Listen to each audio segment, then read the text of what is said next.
మిత్రులారా, వార్తా కథనంపై విశ్లేషణ కార్యక్రమం మార్నింగ్ న్యూస్ కు స్వాగతం. నేను మీ జర్నలిస్ట్ సత్య.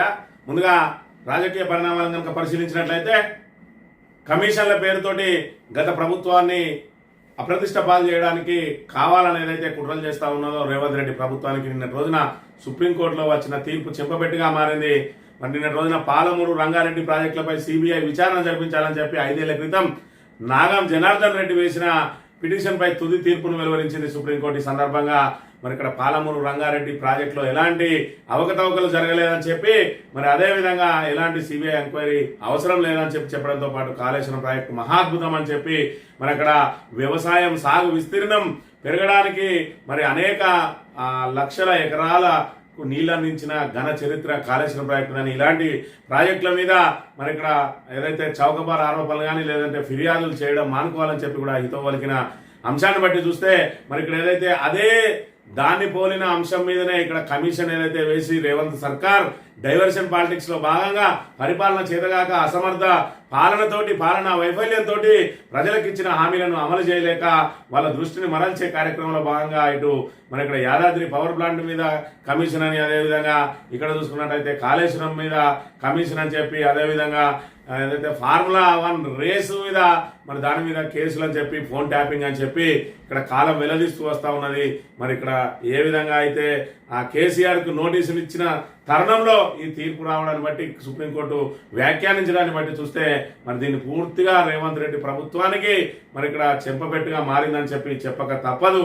ఒకవైపు మరి ఇక్కడ కేసీఆర్ మీద ఆరోపణలు చేసి మరి ఇక్కడ ఏదైతే కాళేశ్వరాన్ని నిరర్ధక ప్రాజెక్ట్ అని చెప్పి తాము పేర్కొంటా ఉన్నామో దానికి మరి ఇక్కడ కేసీఆర్ నోటీసుల ద్వారా పదే ఆ కమిషన్ నివేదిక వచ్చేలోపే మరి ఇక్కడ అనేక రకాలైన ఆరోపణలను చేసుకుంటూ రాక్షసానందం పొందాలని చూసిన మరి ఇక్కడ కాంగ్రెస్ నాయకులకు ఇది ఆశీర్వాదంగా మారిందని చెప్పి చెప్పక తప్పదుగా. మరోవైపు అకాల వర్షాలతోటి అన్నదాతలు మరి అఘోరిస్తా ఉన్నారు. ఇప్పటి వరకు మరి ధాన్యం కొనుగోలు పూర్తి కాలేదు. 130 లక్షల టన్నులు అంటే 1,30,00,000 టన్నుల ధాన్యాన్ని ఉత్పత్తి చేస్తే మరి సుమారు 60 లక్షల టన్నులను మించి ఇప్పటి వరకు కొనుగోలు చేయలేదు అని అంటే అన్నదాతలు ఏ విధంగా ఇబ్బందులు పడుతూ ఉన్నారు. అకాల వర్షాలతోటి మరి ఇక్కడ నెల రోజుల నుంచి ధాన్యం కేంద్రాల వద్ద పడిగాపులు కాస్తా ఉన్నారు.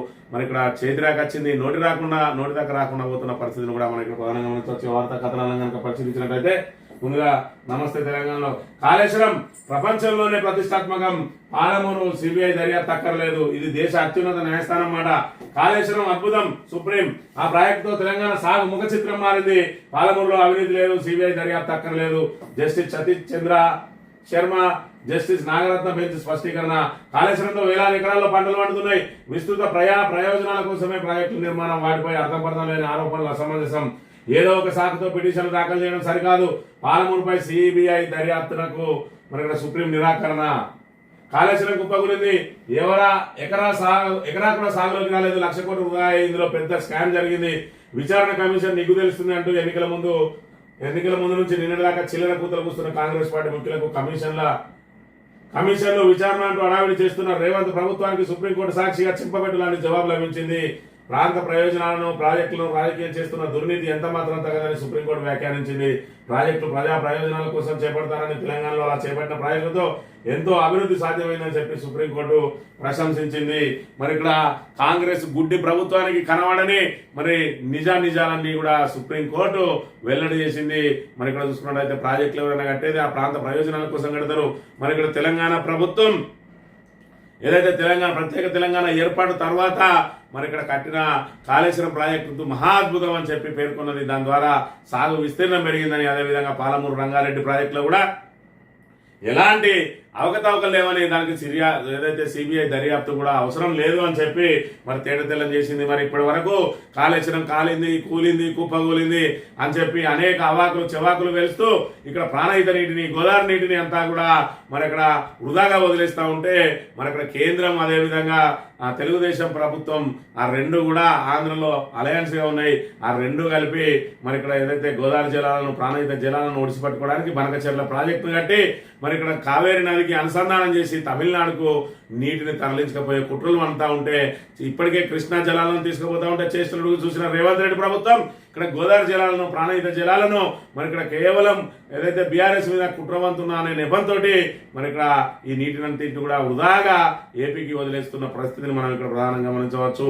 ఒక పిల్లర్ ఉంగింది, ఆ పిల్లర్ను ఆ ఏదైతే మేడిగడ్డలో 7వ బ్లాక్ను పునరుద్ధరించి ఆ నీటిని ఒడిచిపట్టి గోదావరిని జలకళగా మార్చాల్సిన ప్రభుత్వం ఈరోజు గోదావరిని ఎడారిలా మార్చి కమిషన్ల పేరుతోటి కాలయాపన చేస్తా ఉన్నది. 17 నెలల నుంచి మరి ఇక్కడ దానికి సంబంధించి మరమ్మతు చేయలేదు. ఇప్పటి వరకు పాలమూరు రంగారెడ్డి లాంటి ప్రాజెక్టులను మరి ఇక్కడ పెండింగ్ ప్రాజెక్టును ఇప్పటి వరకు 80% పూర్తయినా దాన్ని పూర్తి చేయలేక చేతిలో పడుతున్న ప్రభుత్వం ఇక్కడ తుమ్మిడియేటి దగ్గర ఇంకా ప్రాజెక్టు కడతా అంటున్నది.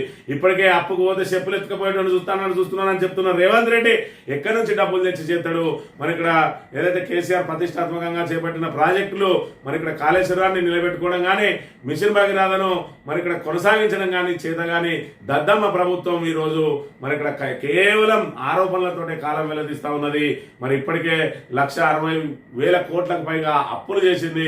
ఆ అప్పుల ద్వారా ఒక కొత్త ప్రాజెక్టులు, ఒక కొత్త ప్రణాళిక లేదు, మరి ఇక్కడ కొత్త విద్యా విధానం లేదు. కానీ అవన్నింటినీ మరి 1,60,000 కోట్లు అప్పు చేసినా కూడా ఇప్పటి వరకు ఇంకా ఏదైతే వాళ్ళకు చెల్లించాల్సిన పెండింగ్ డిఏలను కూడా చెల్లించలేని దుస్థితిలో ఉన్నదనే విషయాన్ని మనం ఇక్కడ ప్రధానంగా గమనించాలి. ఈ రకంగా మరి ఇక్కడ కాళేశ్వరం మీద ఏదైతే కుట్రలు అన్ని కాళేశ్వరం మీద మరి ఇక్కడ విషంగా కాలం చూసిందో మరి నిన్నటి రోజున సుప్రీంకోర్టు దానికి చేసిన వ్యాఖ్యలు ప్రభుత్వానికి చెంపపెట్టుగా మారినాయని చెప్పక తప్పదు.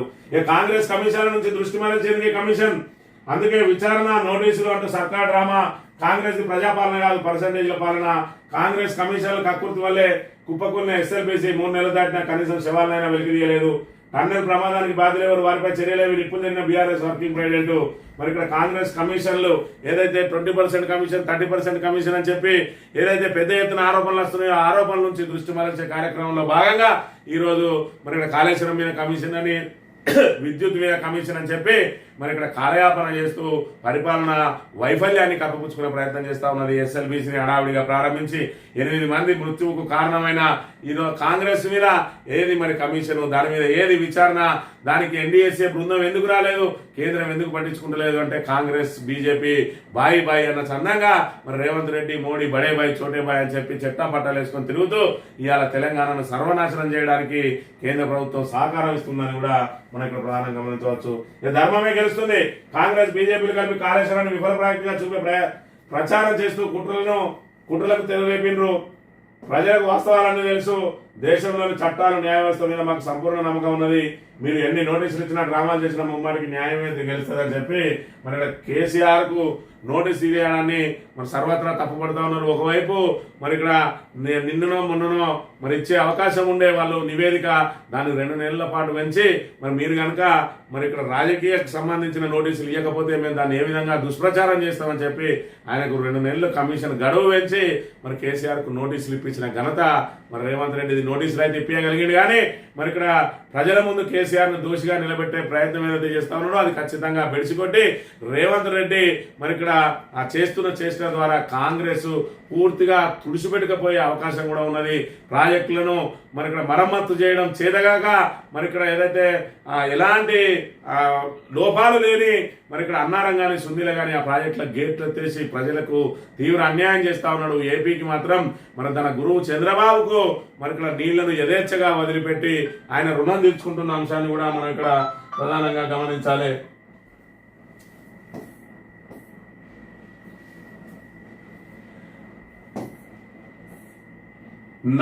నంబాల కాల్చివేత ఛత్తీస్గఢ్ అడవుల్లో భీకర కాల్పులు. మావోయిస్ట్ పార్టీ కేంద్ర కమిటీ ప్రధాన కార్యదర్శి నంబాల కేశవరావు ఎన్కౌంటర్. నక్సల్ ఉద్యమ చరిత్రలో ఇద్దరు నేత ఎదురుకాల్పులో చనిపోవడం ఇదే తొలిసారి. ముగిసిన 50 ఏళ్ల ప్రస్థానం భద్రతా దళాలను చూసి గర్విస్తున్నా అంటున్న ప్రధాని మోడీ. ఇది చారిత్రక విజయం అంటున్న అమిత్ షా. న్యాయ విచారణ జరిపించాలంటున్న డి రాజా. 27 మంది నక్సల్ శాతం ఎదురుకాల్పుల్లో డిఆర్జీ జవాన్ మృతి.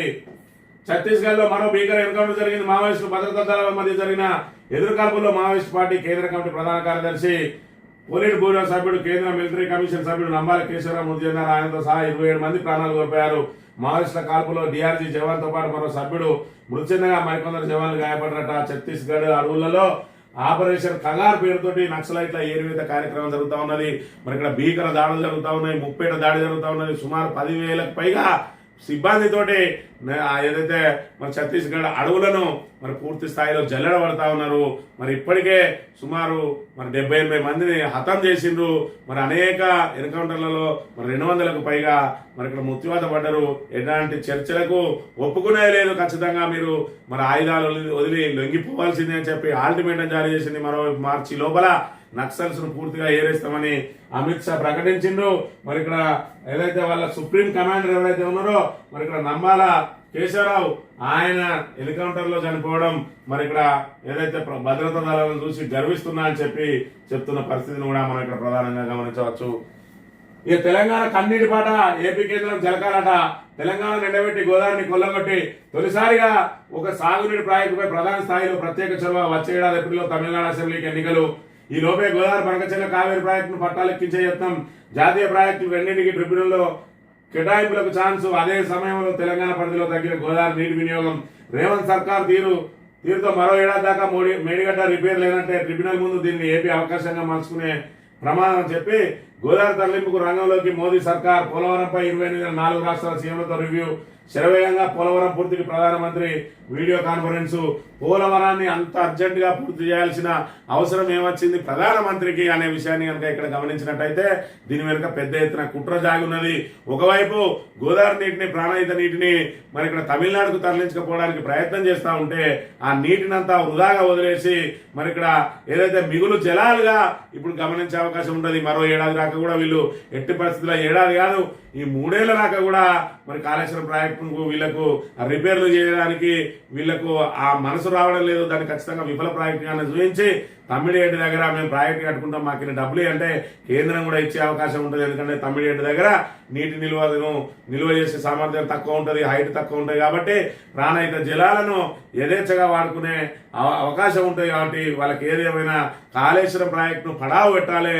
దాంతో మరి ఇక్కడ పూర్తి స్థాయిలో మరి ఇక్కడ ఏదైతే తమ్మిడిహెడ్డి దగ్గర కడితే అన్నారం సుందీలలు కూడా వృధాగానే ఉంటాయి. కాబట్టి ముందస్తు కుట్రలో భాగంగా మరి ఎలాంటి ప్రమాదం లేనటువంటి ఈ రెండు బ్యారేజీలను కూడా గేట్లు ఎత్తి పెట్టినారు. అంటే తుమ్మిడిహెడ్డి దగ్గర చిన్నగా ఏదైతే మామూలుగా అడ్డుకట్ట కట్టి దానిలో నీటిని మరి ఎల్లబెల్లికి తరలించకపోయి అక్కడి నుంచి వాడుకునే ప్రయత్నం చేస్తా ఉన్నారు. దాంతో యథేచ్ఛగా గోదావరి నీళ్లు, అదేవిధంగా ప్రాణహిత నీటిని మరి కిందికి వదిలే అవకాశం ఉంటుంది. కాళేశ్వరం ప్రాజెక్టు ద్వారా మరి ఇక్కడ పోలవరం ప్రాజెక్టుకు మరి నీటి లభ్యత చాలా తగ్గిపోద్దని చెప్పి ముందస్తు కుట్రలో రేవంత్ రెడ్డిని పావును చేసిండ్రు. రేవంత్ రెడ్డి కేంద్రం ఆడించినట్టు ఆడుతా ఉన్నాడు, ఆయన గురువు చంద్రబాబు ఆడించినట్టు ఆడుతా ఉన్నాడు. మొత్తానికైతే నీటి కష్టాలను తీసుకొచ్చి పెట్టిండు. మరి ఇక్కడ మనమేమో వృధాగా నీటిని కిందికి వెళ్తా ఉంటే వాళ్ళు ఒడిసిపట్టుకుని తమిళనాడుకు పంపించే ప్రయత్నం చేస్తా ఉన్నాడు. ఇంత అసమర్థ ముఖ్యమంత్రిని మనం ఇక్కడ ఎన్నుకొని ఈ రోజు అష్ట కష్టాలు పడుతున్న పరిస్థితిని మనం ఇక్కడ గమనించాలి. ఇక రైతు బీమాకు సర్కారు డోకా. ఇన్సూరెన్స్ ప్రీమియం చెల్లించే ప్రభుత్వం. ఇంకా 100 కోట్లకు పైగా బకాయిలు పరిహారం నిలిపివేసిన జీవిత బీమా సంస్థ అని చెప్పి ఇప్పటికే రైతు భరోసాకు ఏనం పెట్టిన సర్కార్ ఇప్పుడు రైతు బీమా కూడా దోకా ఇచ్చింది. ప్రభుత్వం తరఫున రైతుల తరఫున ఎల్ఐసికి చెల్లించాల్సిన బీమా ప్రీమియం సకాలంలో చెల్లించడం లేదు. ఫిబ్రవరిలో చెల్లించాల్సిన ప్రీమియంను ప్రభుత్వం ఇంకా చెల్లించకపోవడంతో ఎల్ఐసి మరి ఇక్కడ బకాయిలను ఆపేసింది. ఎవరైతే లబ్ధిదారులు ఉన్నారో వాళ్ళ కుటుంబ సభ్యులు నష్టపరిహారం చెల్లించే కార్యక్రమంలో భాగంగా అప్పుడు కేసీఆర్ ప్రభుత్వంలో 10వ రోజు జరగకముందే 5 లక్షల రూపాయల చెక్ వాళ్ళ కుటుంబ సభ్యుల పేరు మీద వచ్చేది. కానీ ఇప్పుడు వీళ్ళు ప్రీమియం చెల్లించకపోవడంతో మరి రైతు బీమా కూడా సర్కార్ దోకాయిస్తా ఉన్నది. ఒకవైపు రైతు భరోసాను నిలిపివేసినట్టే ఒక విడత ఎగేసిండ్రు, రెండో విడత మరి 4 ఎకరాల వరకు మాత్రమే ఇచ్చిండ్రు. ఇప్పుడు రబీలో మరి ఖరీఫ్ చూసుకున్నట్టయితే ఇస్తారనే నమ్మకం కూడా లేదు. దాంతో మరి ఇక్కడ ఏదైతే కేసీఆర్ పథకాలకు పంగనామం పెట్టబోతా ఉన్నారు అనే అంశాన్ని కూడా మనం గమనించవచ్చు. సాక్షి దినపత్రిక విషయానికి వస్తే నంబాల ఎన్కౌంటర్ 27 మంది మరి ఇక్కడ మృత్యువాత పడ్డరు. వాళ్ళందరినీ కూడా ఏరేస్తున్నా అని చెప్పి చెప్తున్న పరిస్థితి. పాక్ బుద్ధి చెప్పడంలో ప్రధాని వెనకడుగు. ఇందిరాగాంధీ హయాంలో పాక్ గట్టి గుణపాఠం చేతగాంతనాన్ని కప్పుపుచ్చుకునేందుకు రాహుల్పై విమర్శలు. దేశ భద్రత సమగ్రత విషయంలో జవాన్లకు అండగా ఉంటాం. రాజీవ్ గాంధీ వర్ధంతి కార్యక్రమంలో సీఎం రేవంత్ రెడ్డి. మరి ఇక్కడ ఏదైతే బడేబాయ్ చోటేబాయ్ మరి ఇక్కడ ఈయన ఉన్నన్ని రోజులు మరి కాంగ్రెస్ లో ఉన్నన్ని రోజులు విమర్శించక తప్పదు. కాబట్టి పాపం మనసు చంపుకొని రేవంత్ రెడ్డి ఏ విధంగా మరి అలా బడేబాయ్ మీద ఇక్కడ విమర్శలు చేస్తున్నాడో కూడా మనం చూడవచ్చు. నోటికాడి పోవా నీటిపాలు రాష్ట్ర వ్యాప్తంగా అన్ని జిల్లాల్లో కురిసిన వర్షం, కొనుగోలు కేంద్రాల్లో తడిసిన ధాన్యం రాసులు, ప్రభుత్వం సేకరించిన ధాన్యం 56 లక్షల మెట్రిక్ టన్నులు, ఇంకా సేకరించాల్సింది దాదాపు 10 లక్షల మెట్రిక్ టన్నులు. తడిసిన ధాన్యం కొనుగోలు హామీ ఉత్తమ అంటే కళ్ళ ముందే ధాన్యం తడిచిపోవడంతో రైతుల ఆవేదన ఈ రబీ సీజన్ లో మరి వర్ణనాతీతం. ఎందుకంటే సకాలంలో ధాన్యం కొనుగోలు కేంద్రాలు తెరవక మరి రైతులు అక్కడ పడిగాపులు పడతా ఉన్నారు. మ్యాచ్ రచన కూడా ఇప్పటి వరకు వాటిని కొనుగోలు చేయకపోవడంతో అకాల వర్షాలు ఇప్పటికీ 4-5 సార్లు కురిసినాయి. దాంతో మరి ఇక్కడ నానా రకాల ఇబ్బందులు పడుతున్న పరిస్థితిని కూడా మనం ఇక్కడ ప్రధానంగా గమనించవచ్చు. ఇక 142 కోట్ల ఆస్తులు కాజేశారు. సోనియా రాహుల్ మనీ లాండరింగ్ పాల్పడ్డారు. నేషనల్ హెరాల్డ్ కేసులో ఈడీ ఛార్జ్షీట్, మరి నేషనల్ హెరాల్డ్ కేసులో ఈడీ మరి వీళ్ళిద్దరిని విచారించి వీళ్ళను మరి అందులో ఎఫ్ఐఆర్ లో పేరు కూడా చేర్చింది. ఆ తర్వాత ఛార్జ్షీట్ వేసింది. 142 కోట్ల ఆస్తులు మరి ఇక్కడ నేషనల్ హెరాల్డ్ కి సంబంధించిన ఆస్తులను అప్పనంగా కాజేసింది అని చెప్పి ఇక్కడ మరి ఛార్జ్షీట్ లో పేర్కొన్న అంశాన్ని మనం ఇక్కడ ప్రధానంగా గమనించవచ్చు. మావోయిస్టులకు సంబంధించిన వార్తలు అన్ని పత్రికలు కూడా ప్రధానంగా ప్రచురించిన ఈ ట్రంప్ ఒత్తిడికి లొంగిన కేంద్రం ఏమో ట్రంప్ ఒత్తిడికి లొంగితే మరి ఇక్కడ మన రేవంత్ అన్నేమో కేంద్రం ఒత్తిడికి లొంగి గోదావరి నీళ్లను, ప్రాణహిత నీళ్లను ఏదైతే కింది కదులుతా ఉన్నాడు. ఒక సంవత్సరం పాటు కనుక అట్నే వదిలేసినంటే మరి ఇక్కడ గోదావరి బోర్డులో మన వినియోగం తక్కువగా జరిగి మరి ఇక్కడ ఏదైతే బనకచెర్ల ప్రాజెక్టుకు, కావేరీ ప్రాజెక్టుకు అలొకేషన్ ఇచ్చినట్టయితే మన నీటిని మనం వాడుకునే అవకాశం కూడా ఉన్నది. అలాంటి ప్రమాదాన్ని సృష్టిస్తా ఉన్నాడు. కేవలం ఆయన రాజకీయ ప్రయోజనాల కోసం ఇవాళ తెలంగాణ ప్రాంత ప్రయోజనాలను మరి ఇక్కడ తాకట్టు పెడుతున్న అంశాన్ని కూడా ప్రజలందరూ గమనించాలి. రోడ్డు ప్రమాదంలో కుటుంబం బలి. డివైడర్ ను దాటి బస్సును ఢీకొన్న కారు, వెనుక నుంచి బస్సును ఢీకొన్న కంటైనర్ కారులను దంపతులు 2 పిల్లలు మృతి. కుటుంబం పూర్తిగా బలైపోయిందట. మరో 4 రోజులు వాన. నేడు 8 జిల్లాల్లో ఎల్లో అలర్ట్. అరేబియా సముద్రంలో అల్పపీడనం వాయు గుండంగా మారే అవకాశం. హైదరాబాద్ వాతావరణ కేంద్రం వెల్లడి. వర్షాలపై ప్రభుత్వ యంత్రాంగం అప్రమత్తంగా ఉండాలి. సీఎం రేవంత్ మీరు మాత్రం అప్రమత్తంగా ఉండరు. రైతులు కళ్ళల్లో మరి అక్కడ ఆ వడ్డు పోసుకుంటే వాళ్ళకి టార్పాలీలు ఉండయి. నెల రోజులైనా కూడా దాన్ని సకాలంలో కొనుగోళ్లు ఉండయి. రవాణా చేయడానికి లారీలు ఉండయి. రైతులకు అండగా నిలుస్తా అంటారు. మరి ఇక్కడ పెట్టుబడి సాయం అందించరు. రుణమాఫీ మధ్యలోనే ఎత్తేస్తారు. ఇప్పటి వరకు బోనస్ మరి బోగస్ అయిపోయింది. ఇన్ని రకాల మరి చిత్రహింసలకు గురి చేస్తా ఉన్నది అన్నదాతలను రేవంత్ రెడ్డి ప్రభుత్వం అనే విషయాన్ని మనం ఇక్కడ చూడవచ్చు. అంతరిక్షంలో ఆయుధాలు. శత్రు క్షిపణుల నుంచి రక్షణకు 15 లక్షల కోట్లతో అమెరికా గోల్డెన్ డోమ్ 3 ఏళ్లలో అందుబాటులోకి. అధ్యక్షుడు డొనాల్డ్ ట్రంప్ వెల్లడి. వచ్చే 20 ఏళ్లలో 42 లక్షల కోట్ల మేర ఖర్చు అవుతుందని అంచనా. అంతరిక్షం యుద్ధరంగంగా మారే ముప్పు. రష్యా, చైనా ఆందోళన. గోల్డెన్ డోమ్ ప్రాజెక్టులో భాగంగా రోదసీలో లేజర్ ఆయుధాలు, కృత్రిమ మేరతో పనిచేసే స్పేస్ బేస్డ్ సెన్సర్లు, ఇంటర్సెప్టర్ల ఏర్పాటు అని చెప్పి మరి ఇక్కడ వాళ్ళ భూభాగం మీద ఆయుధాలు ఉంటే వాటిని దాడులు చేసి మరి ఆ క్షిపణులను ధ్వంసం చేసే అవకాశం ఉంటుందని చెప్పి ఏకంగా అంతరిక్షంలోనే పెడతారట. ఆయన ఆయుధాలన్నీ పూర్తిగా ఆయుధాల వ్యాపారం మీదనే ఆధారపడి బతికే అమెరికా తమ ఆయుధ సంపత్తిని రక్షించుకోవడానికి మరి ఇక్కడ ఏదైతే అంతరిక్షంలో వాటిని దాస్తుందట. భవిష్యత్తులో అందరూ కూడా మళ్ళీ అంతరిక్షం పైనే తమ ఆయుధాలను దాయడము, అంతరిక్షంలో ఒకరి మీద ఒకరు దాడులు చేసుకోవడం ప్రయత్నం చేస్తే మరి ఖచ్చితంగా రేపటి నుండి రాబోయే రోజులలో రోదసీలో కూడా యుద్ధాలు జరిగే అవకాశం ఉందనే విషయాన్ని కూడా మనం ఇక్కడ ప్రధానంగా గమనించాలి. ఈనాడు దినపత్రిక విషయానికి వస్తే బహుముఖ దార్శనికుడు రాజీవ్ గాంధీ దేశ సమగ్రతను కాపాడేందుకు ప్రాణాలు అర్పించారు. మరి ఇక్కడ దేశ సమగ్రతను కాపాడేందుకు ప్రాణాలు అర్పించిన అటువంటి ఏదైతే కాంగ్రెస్ పార్టీలో ఉండి ఇలాగా ఏదైతే మరి ఇక్కడ అందరినీ తొక్కుకుంటూ వచ్చిన వాళ్ళను అందలం ఎక్కిస్తే ఇలా కాంగ్రెస్ పార్టీని అట్టడుగు స్థాయికి దిగజారుస్తున్న పరిస్థితిని ఇప్పటికి కూడా అధిష్టానం గుర్తిస్తలేదా? లేదంటే మరి రేవంత్ రెడ్డి వెనుక మరి ఉన్న 20 మంది 25 మంది ఎమ్మెల్యేలు రేపు రేవంత్ రెడ్డిని సీట్ల నుంచి దించినట్టయితే పార్టీని చీల్చే అవకాశం ఉంటుంది. మరి ఇక్కడ ప్రభుత్వం కూలిపోయే ప్రమాదం ఉంటుంది అని చెప్పి ఆయన ఏ విధంగా అయితే మరి ఇక్కడ ప్రజలను అదేవిధంగా ఉద్యోగులను అదేవిధంగా కాంగ్రెస్ పార్టీ కార్యకర్తలను ఏ విధంగా అయితే బ్లాక్మెయిల్ చేస్తాడో మరి ఇక్కడ అధిష్టానాన్ని కూడా అదే బ్లాక్మెయిల్ చేసి ముఖ్యమంత్రిగా కొనసాగుతా ఉన్నలా చూడాలి. మరి దీనికంటే ఒకవేళ అధిష్టానం కనుక ఈయన కొనసాగుకుంటూ పార్టీ మునిగిపోయే కంటే పార్టీ కాపాడుకోవడానికి ప్రభుత్వం కూలిపోయినా ఓకే అని కనుక కఠిన నిర్ణయం తీసుకునే ఉంటే మాత్రమే రేవంత్ రెడ్డిని సీఎం సీట్లో నుంచి దించే అవకాశం ఉంటుంది. ఏదేమైనా రేవంత్ రెడ్డి సంపూర్ణంగా 5 ఏళ్ల పాటు ఉండాలని మరి ఇక్కడ బీఆర్ఎస్ కోరుకుంటా ఉన్నది. ఎందుకంటే రేవంత్ రెడ్డి 15 ఏళ్ల పాలనలోనే మరి ఇక్కడ పూర్తిగా కాంగ్రెస్ అంటే అసహ్యం పుట్టుతుంది.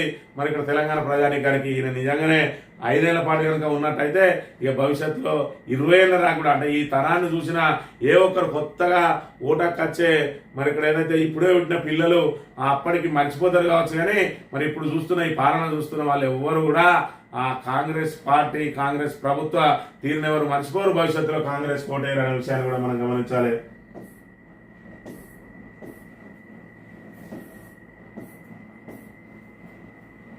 అన్నదాతకు వానకాటు కొనుగోలు కేంద్రాలు తడిసిన ధాన్యం పిడుగుపాటుకు 4 మృతి. వచ్చే 4 రోజులు వర్షాలు, వచ్చే 4 రోజులు కూడా ఇంకా వర్షాలు ఉన్నాయి. ఇప్పటికీ ధాన్యం కొనుగోలు కేంద్రాల్లో ధాన్యం రాసులు అట్టనే ఉన్నాయి. మరి తాబేదారు పత్రికలు కూడా మరి ఇక్కడ ఫ్రంట్ పేజీలో వార్తలేసినా కూడా ప్రభుత్వం మీద మరి ఇక్కడ దున్నపోతు మీద వానబడ్డట్టే ఉన్నది. మరి ఇప్పటికి కూడా మొద్దు నిద్రపోతా ఉన్నది. ఇకనన్నా ప్రభుత్వం తేరుకొని అన్నదాతలకు అండగా నిలవాల్సిన అవసరం ఉన్నది. తక్షణం ఆ కొనుగోళ్ళన్నింటినీ కూడా పూర్తి చేసి తడిసిన ధాన్యం ఒకవైపు మరి ఇక్కడ అది మొలకలు వస్తూ ఉన్నాయి, మరి తక్షణమే ఆ కొనుగోళ్లను పూర్తి చేయాలి. మరి ఇక్కడైతే దాని మీద స్పెషల్ డ్రైవ్ నిర్వహించి 2-3 రోజులలోనే పూర్తి స్థాయిలో కొనుగోలు పూర్తి చేసే విధంగా ప్రభుత్వం కనుక స్పందించకుంటే అన్నదాతల ఆర్తనాదాలు మిన్నంటే అవకాశం ఉన్నది. ఇప్పటికే అన్నదాతలను నిండా ముంచింది కాంగ్రెస్ ప్రభుత్వం. ఇకనన్నా చేతికాడికి వచ్చింది, నోటికాడికి వచ్చే విధంగా ఆరుగాలం శ్రమించిండు. మీరు ఇక్కడ కాళేశ్వరాన్ని మరి ఇక్కడ కూలింది కానీ కుట్రలు అన్ని గోదావరి ఎడారిగా చేస్తే వాళ్ళు ఏదో విధంగా సాగునీటిని సమకూర్చుకొని ఆ పండిన కాస్త పంటను కూడా మరి కొనుగోలు చేయక ఇబ్బందులు పెడతా ఉన్న ఈ ప్రభుత్వం ఇప్పటికైనా ముద్ర వీడాలి. అన్నదాతలకు మరి ఆ కాస్త ఊరట కలగాలంటే ఆ ఉన్న వాటిని అన్ని కూడా తక్షణం కొనుగోలు చేయాలి. మరి ఇదే విధంగా అన్నదాతల పట్ల, ఉద్యోగుల పట్ల, విద్యార్థుల పట్ల, నిరుద్యోగుల పట్ల ఇదే వైఖరి అవలంబించినట్లయితే మరి ఇక్కడ ప్రజలు కూడా ఎదురు చూస్తూ ఉన్నారు కర్ర కాల్చి బాధ పెట్టడానికి. ఖచ్చితంగా మీకు ప్రజాక్షేత్రంలో బుద్ధి చెప్పక తప్పదని హెచ్చరిస్తూ ఇది ఈరోజు మార్నింగ్ న్యూస్. రేపు వెళ్తాం. Thank you very much.